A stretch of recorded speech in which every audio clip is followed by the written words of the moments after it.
This is the Coleman portable grill. It's the smaller version. We bought this when we were traveling in an RV because it's just two of us and it was just perfect size, very compact.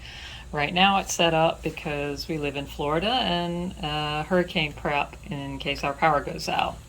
So it's great. It's got a handle. It has a locking feature here that you can do. So it makes it very easy to actually pick up and move. I'm not doing that since we already have the propane attached, but I'll show you. You open it up and you just put it on like your picnic table if you're camping or tailgating. And I love this because once you have your propane attached, it just screws right in. Then you can turn it on. You got to push in and you're going to turn it to the left, and we just start it low. Now this is a push start.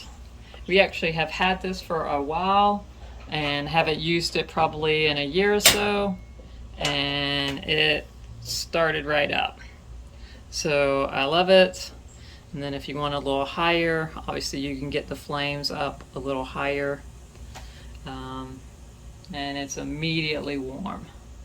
I really like the ease of this. I love the push start is still working even after, I think this is 4 or 5 years old. And this will work out great for us. We still do some camping here and there, but definitely for hurricane prep